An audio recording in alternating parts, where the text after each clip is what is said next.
Olá pessoal, eu sou a Virgínia do Livros da Tuca. Eu hoje quero conversar com vocês sobre dois contos que eu li.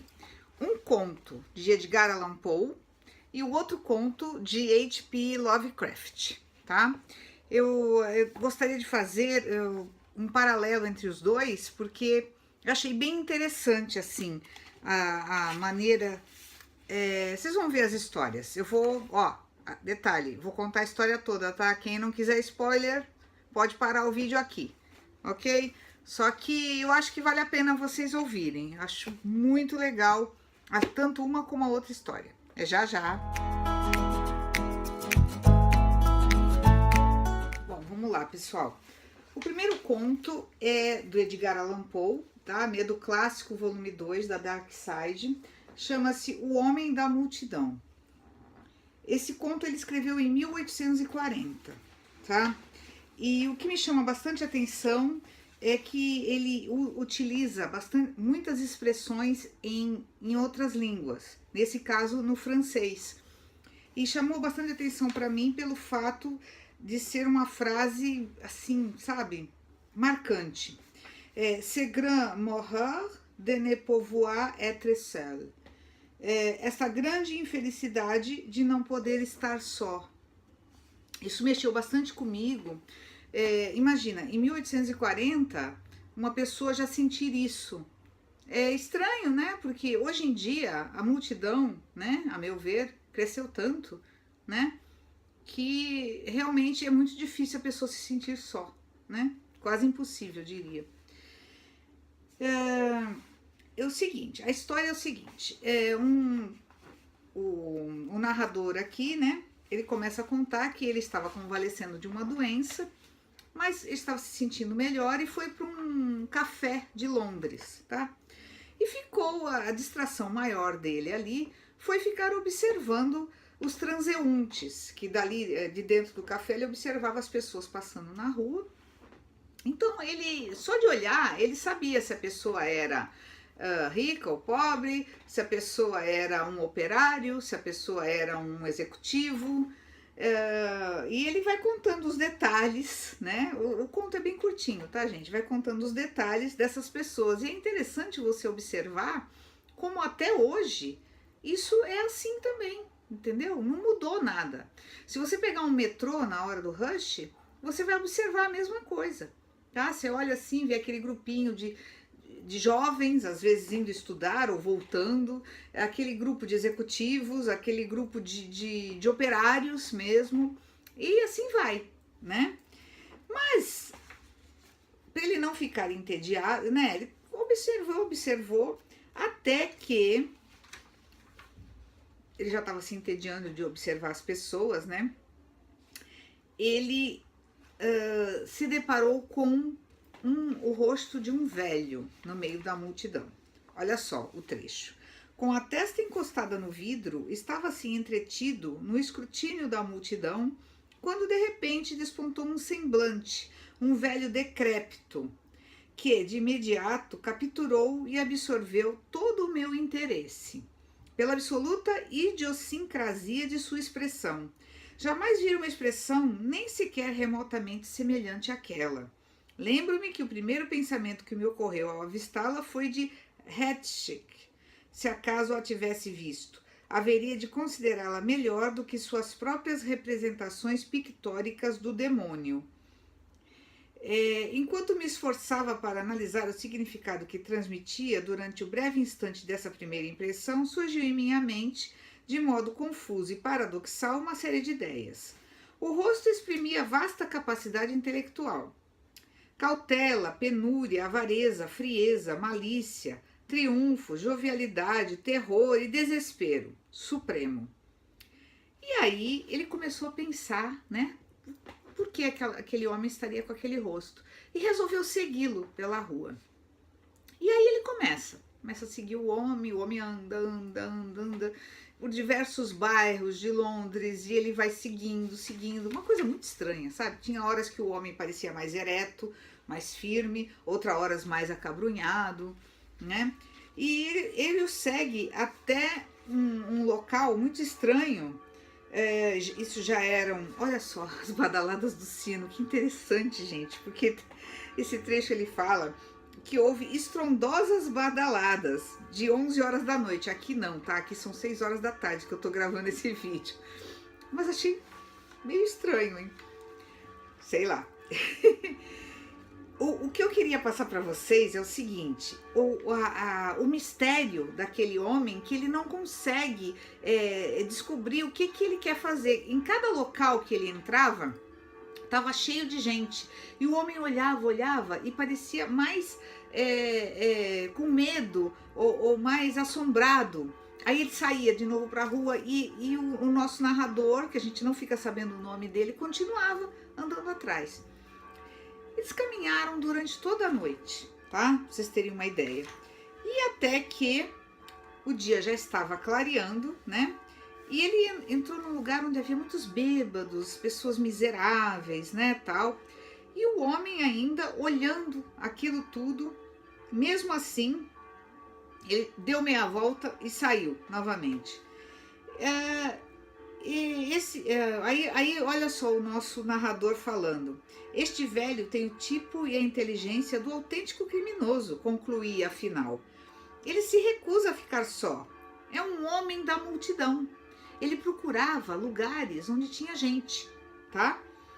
É inútil segui-lo, pois nada descobrirei sobre sua pessoa ou seus atos. O coração mais negro do mundo.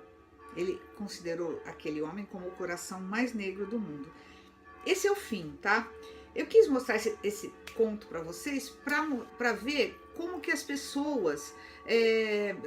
eu queria falar um pouco sobre a solidão, né? A solidão do nosso mundo, porque... Não sei se vocês já se sentiram assim. Muitas vezes você está cercado de pessoas, mas você se sente sozinho. Por quê? Porque nós somos realmente sozinhos. Vocês concordam comigo? Cada um tem a sua missão, cada um tem aquilo para fazer. Não adianta você procurar os outros, tá? Nós estamos aqui para ajudar uns aos outros de alguma maneira. Mas assim, nós estamos sozinhos, tá? Agora, paradoxalmente, ao contrário aqui do... não é bem ao contrário, tá?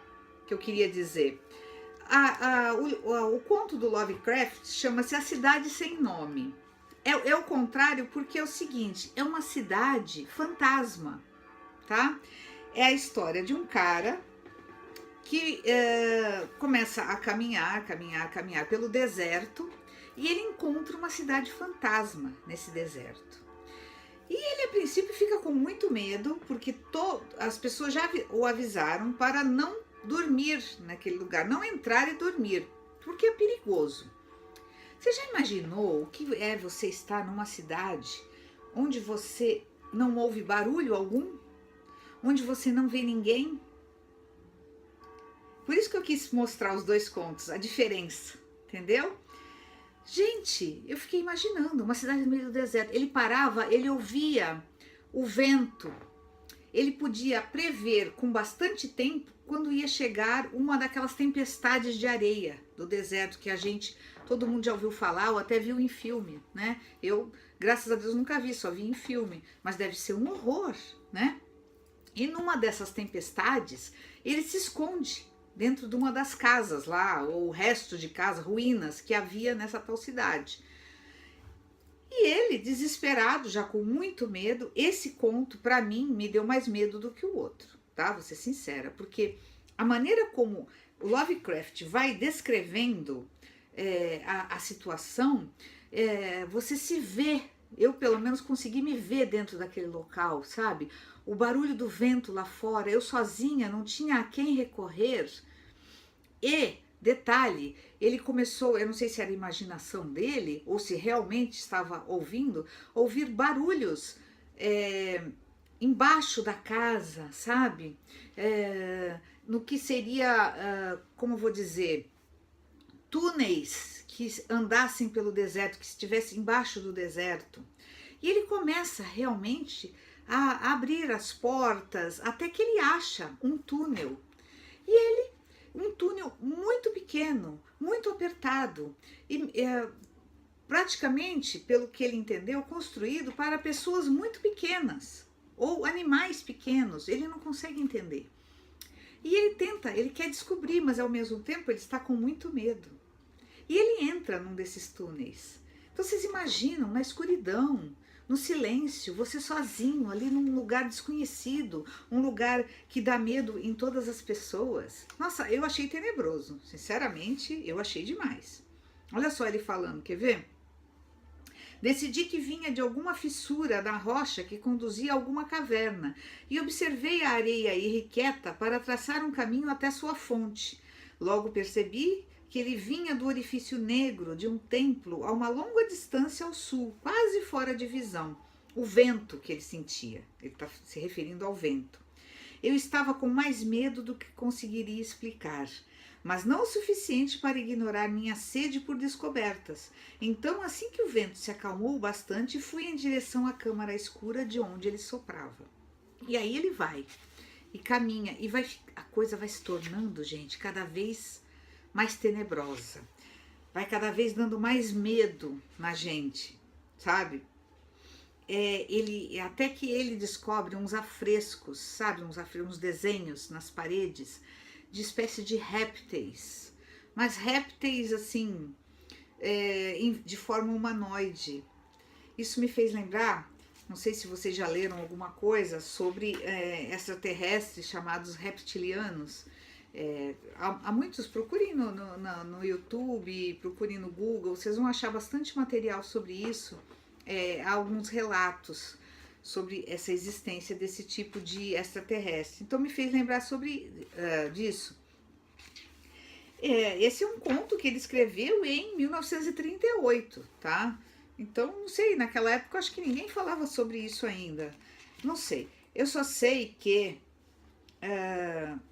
ele vai ficando com medo, até que ele vislumbra um desses seres. Ele acha que não sei se foi imaginação dele, se mexendo. E ele fica com muito medo. O que ele faz? Ele volta pelo túnel correndo que nem um louco, né? Até que ele consegue sair.